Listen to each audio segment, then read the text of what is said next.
자, 지금부터는 본격적으로 죽기 전 보내는 몸속의 SOS. 어떤 바디 사인이 있는지 한번 알아보겠습니다. 네, 여기 옆에 몇 가지 증상이 적혀 있는데 여기 보면 다 한 번쯤 사실 겪어본 증상들이에요. 뭐 손저림 그렇죠, 관절염 그렇고 붓기는 뭐 맨날 갖고 있는 건데 일단 가장 먼저 알아볼 내용은 굉장히 저도 굉장히 공감된 내용 붓기거든요. 예. 네.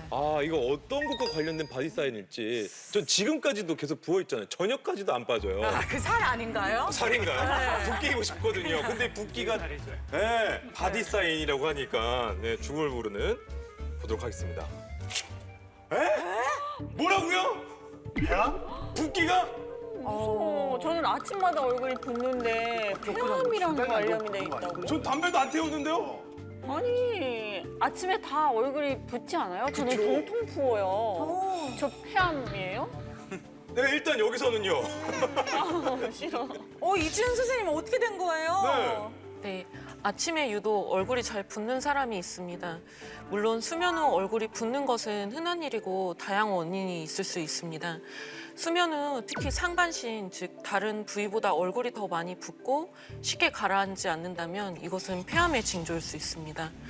폐암이 퍼지면 머리와 팔에 혈액을 운반하는 대정맥 기능 저하로 인해서 얼굴, 목 등을 비롯한 가슴 위쪽과 팔이 부을 수 있습니다.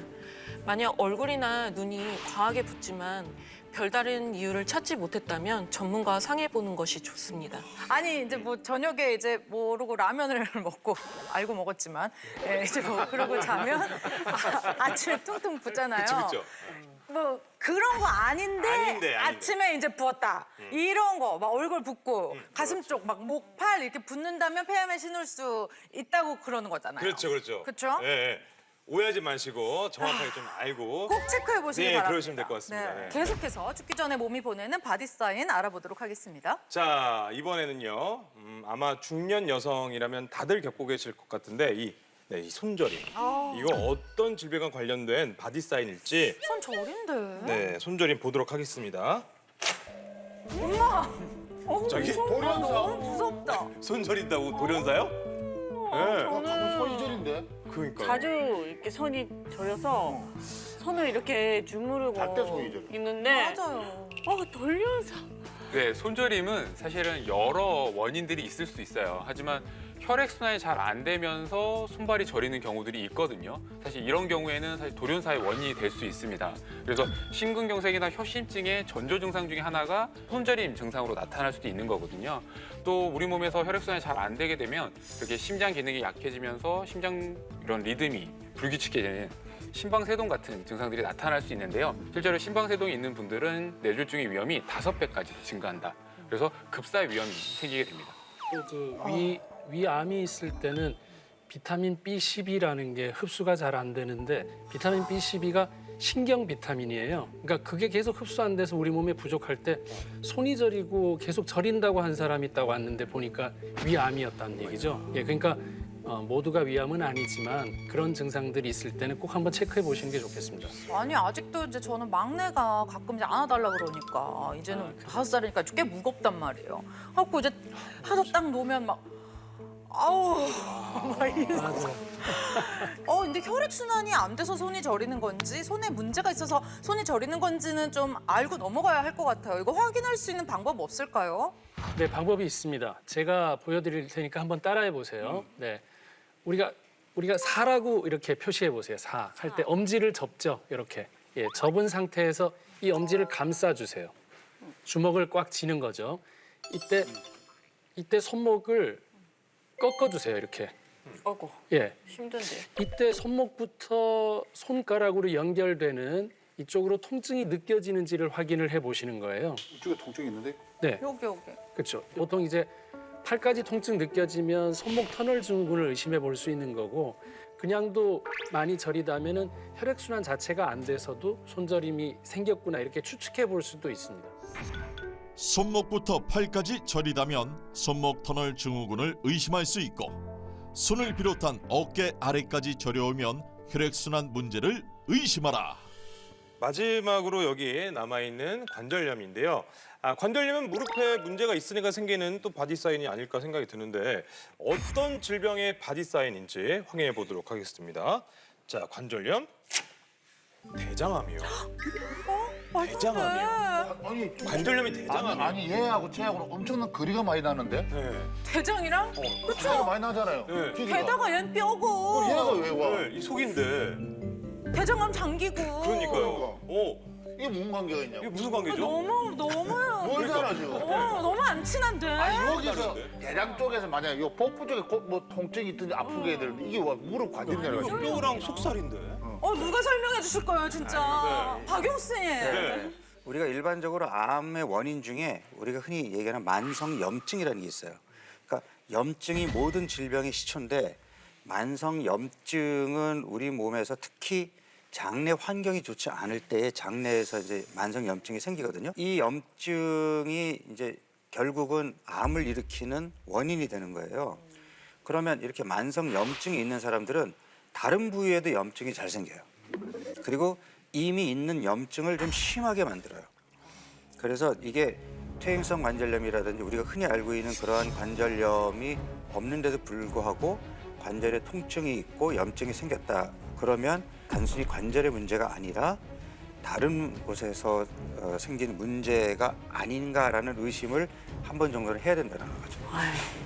아니 장이랑 관절염이랑 아무 상관이 없을 것 같은데 장에 생긴 염증이 관절까지 와서 통증을 느끼게 한다고 하니까 그러니까. 우리 몸이 참 신기하기도 하는데 진짜 걱정이 되네요. 근데 이게 우리가 주위를 이렇게 가만히 돌아보면은 대장암은 주로 남자들이 많이 이렇게 걸리는 것 같은데 아니 저도 관절이 가끔 아팠거든요. 관절 아프 그냥 무릎이 아프니 무릎 관절이 좀 아프겠지 이렇게 생각을 했는데 진짜 지금부터는 이게 장에 문제가 있는 건지 없는 건지를 좀 더 신경을 써야 되겠습니다. 네, 실제로 대장암은 남성들만 걸리는 암이다라는 인식이 굉장히 강해요. 그런데 실제로 통계를 분석해 보면요, 65세 이상 여성에서 가장 많이 발생하는 암 1위가 바로 대장암이에요. 여성한테 또 많이 걸리네요. 여자분들이? 대장암이 남자가 아니라 나이가 들수록 여자한테 더 많이 생기는 암이라 이런 말씀이시죠? 네, 맞습니다. 나이가 들수록 여자한테 더 위험한 이유는 호르몬 변화 때문인데요. 폐경기후 호르몬 변화로 인한 스트레스성 과식, 에스트로겐 호르몬의 감소로 허리 둘레가 늘면서 복부 비만이 많아집니다. 허리 둘레가 10cm 증가하면 여성의 대장암 발병 위험이 16% 높아진다는 연구 결과가 있습니다. 폐경기 이후 여성의 복부 비만은 대장암 발병 위험을 높이는 주요 원인입니다. 네. 이렇게 나이가 들수록 남자보다 여자에게 대장암 위험이 높아진다고 하는데요. 이렇게 갑자기 찾아온 대장암을 이겨내고 지금 매일 뭔가를 돌리는 분이 있다고 합니다. 돌려요? 네, 오늘의 건강 달인 화면으로 만나보시죠.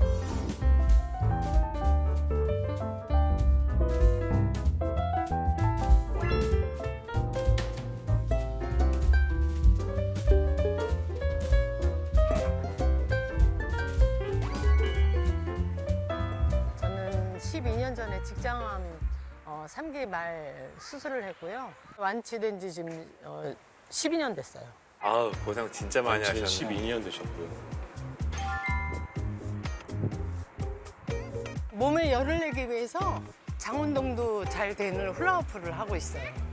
몸에 1도만 올라가도 면역력이 굉장히 좋아지고요. 1도만 내려가도 면역력이 굉장히 떨어지기 때문에 1도 올리는 게 가장 중요해요. 몸에 열을 내기 위해 다양한 운동을 한다는 달인. 배드민턴도 치신다?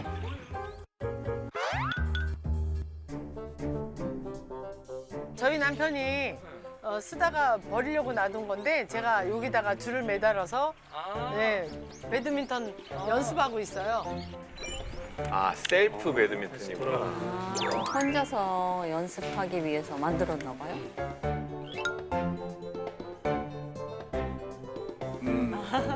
손맛 좋겠는데요, 저거 잡아주시면. 암 투병 이후 오히려 전보다 더 건강해졌다는 달인. 과연 비결은 무엇일까? 병에 걸렸다가 완치가 되다 보니까 매사가 다 긍정적으로 변했어요. 이 세상이 너무 아름다운 거예요. 그리고 좋은 사람들도 많고 너무 아름다운 것들, 뭐 좋은 일들이 너무 많은 것 같아요. 암이라는 절망 속에서 벗어나 완치된 지금은 전보다 더 행복하게 지낸다는데 과연 직장암을 이겨낸 그녀만의 비결은? 달인이 냉장고에서 꺼낸 보랏빛 식품의 정체는? 아주 해독 주스 같은 느낌적인 느낌 아니에요? 보라색이요? 색깔이 비트 느낌이 있어요. 아, 제가 추방 생활 할 때부터 지금까지 10년 동안 먹고 있는 오디 주스예요. 오디 맛있는데? 아, 가을에 9월에 아주 강원도에서 많죠, 저거. 달인표 오디 주스 만드는 법을 알아볼까요? 3년 전에 만든 아로니아 청원. 이런 거 좀. 3년 전에요? 와, 진짜 약이다. 그다음에 물을 이제 적당히 농도에 맞게.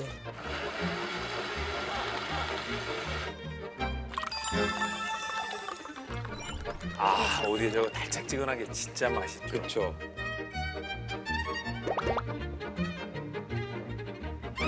오디는 항암 및 항산화 물질인 레스베라트롤이 풍부합니다.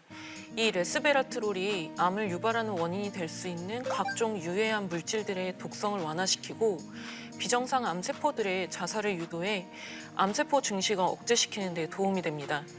오디에는 레스베라트롤이 포도의 156배, 땅콩의 780배에 달하기 때문에 암 예방에 도움이 될 수 있습니다. 뭔가를 컵에 따르는 달인. 이 물의 정체는? 상황버섯 넣고 끓인 물이에요. 이걸 보리차처럼 제가 수시를 이렇게 끓여놓고 냉장고에 넣었다가 마시고 있거든요. 근데 이게 상황버섯 물이 정말 선생님들에게 암 예방에 도움이 됩니까?